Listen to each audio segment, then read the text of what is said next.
एक बार वीर अर्जुन उत्तराखंड के पर्वतों को पार करते हुए एक अपूर्व सुंदर वन में जा पहुँचे।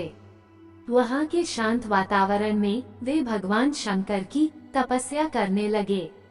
उनकी तपस्या की परीक्षा लेने के लिए भगवान शंकर एक भील का वेश धारण कर उस वन में आए। वहाँ पर आने पर भील रूपी शिव जी ने देखा कि एक दैत्य शूक का रूप धारण कर तपस्यारत अर्जुन की घात में है। शिव जी ने उस दैत्य पर अपना बाण छोड़ दिया।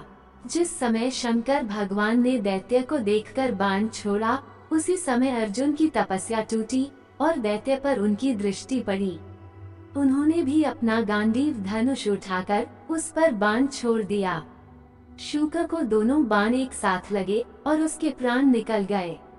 शूक के मर जाने पर भील रूपी शिव जी और अर्जुन दोनों ही शूक को अपने बाण से मरा होने का दावा करने लगे। दोनों के मध्य विवाद बढ़ता गया और विवाद ने युद्ध का रूप धारण कर लिया। अर्जुन निरंतर भील पर गांडीव से बाणों की वर्षा करते रहे, किंतु उनके बाण भील के शरीर से टकरा कर टूटते रहे और भील शांत खड़े हुए मुस्कुराता रहा। अंत में उनकी तरकश के सारे बाण समाप्त हो गए। इस पर अर्जुन ने भील पर अपनी तलवार से आक्रमण कर दिया। अर्जुन की तलवार भी भील के शरीर से टकराकर दो टुकड़े हो गई। अब अर्जुन क्रोधित होकर भील से मल्ल युद्ध करने लगे। मल्ल युद्ध में भी अर्जुन भील के प्रहार से मूर्छित हो गए। थोड़ी देर पश्चात जब अर्जुन की मूर्छा टूटी तो उन्होंने देखा कि भील अब भी वहीं खड़े मुस्कुरा रहा है। भील की शक्ति देखकर अर्जुन को अत्यंत आश्चर्य हुआ और उन्होंने भील को मारने की शक्ति प्राप्त करने के लिए शिव मूर्ति पर पुष्पमाला डाली, किंतु अर्जुन ने देखा कि वह माला शिव मूर्ति पर पड़ने के स्थान पर भील के कंठ में चली गई। इससे अर्जुन समझ गए कि भगवान शंकर ही भील का रूप धारण करके वहां उपस्थित हुए हैं। अर्जुन शंकर जी के चरणों में गिर पड़े। भगवान शंकर ने अपना असली रूप धारण कर लिया और अर्जुन से कहा, हे अर्जुन, मैं तुम्हारी तपस्या और पराक्रम से अति प्रसन्न हूँ और तुम्हें पशुपत्यास्त्र प्रदान करता हूँ। भगवान शंकर अर्जुन को पशुपत्यास्त्र प्रदान कर अंतर्ध्यान हो गए। उसके पश्चात वहाँ पर वरुण, यम, कुबेर, गंधर्व और इंद्र अपने अपने वाहनों पर सवार होकर आ गए। अर्जुन ने सभी देवताओं की विधिवत पूजा की। ये देखकर यमराज ने कहा, अर्जुन, तुम नर के अवतार हो तथा श्री कृष्ण नारायण के अवतार हैं। तुम दोनों मिलकर अब पृथ्वी का भार हल्का करो।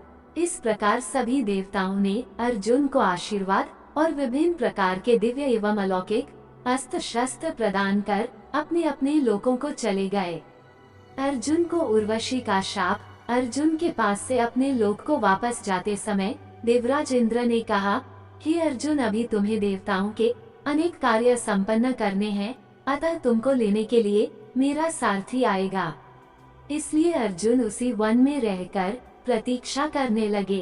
कुछ काल पश्चात उन्हें लेने के लिए इंद्र के सारथी मातली वहां पहुंचे और अर्जुन को विमान में बिठाकर देवराज की नगरी अमरावती ले गए। इंद्र के पास पहुंचकर अर्जुन ने उन्हें प्रणाम किया। देवराज इंद्र ने अर्जुन को आशीर्वाद देकर अपने निकट आसन प्रदान किया।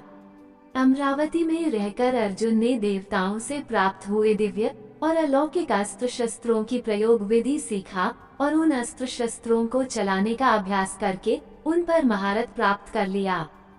फिर एक दिन इंद्र अर्जुन से बोले, वत्स, तुम चित्रसेन नामक गंधर्व से संगीत और नृत्य की कला सीख लो। चित्रसेन ने इंद्र का आदेश पाकर अर्जुन को संगीत और नृत्य की कला में निपुण कर दिया। एक दिन जब चित्रसेन अर्जुन को संगीत और नृत्य की शिक्षा दे रहे थे, वहां पर इंद्र की अप्सरा उर्वशी आई और अर्जुन पर मोहित हो गई। अवसर पाकर उर्वशी ने अर्जुन से कहा, हे अर्जुन, आपको देखकर मेरी प्रज्ञा जागृत हो गई है, अतः आप कृपया मेरे साथ विहार करके मेरी प्रज्ञा को शांत करें। उर्वशी के वचन सुनकर अर्जुन बोले, हे देवी, हमारे पूर्वज ने आपसे विवाह करके हमारे वंश का गौरव बढ़ाया था, अतः पुरु वंश की जननी होने के नाते आप हमारी माता के तुल्य हैं। देवी, मैं आपको प्रणाम करता हूँ। अर्जुन की बातों से उर्वशी के मन में बड़ा क्षोभ उत्पन्न हुआ और उसने अर्जुन से कहा, तुमने नपुंसकों जैसे वचन कहे हैं, अतः मैं तुम्हें शाप देती हूँ कि तुम 1 वर्ष तक पुंसत्वहीन रहोगे। इतना कहकर उर्वशी वहाँ से चली गई। जब इंद्र को इस घटना के विषय में ज्ञात हुआ तो वे अर्जुन से बोले, वत्स, तुमने जो व्यवहार किया है वह तुम्हारे योग्य ही था। उर्वशी का ये शाप भी भगवान की इच्छा थी। ये शाप तुम्हारे अज्ञातवास के समय काम आएगा। अपने 1 वर्ष के अज्ञातवास के समय ही तुम पुंसत्वहीन रहोगे और अज्ञातवास पूर्ण होने पर तुम्हें पुनः पुंसत्व की प्राप्ति हो जाएगी।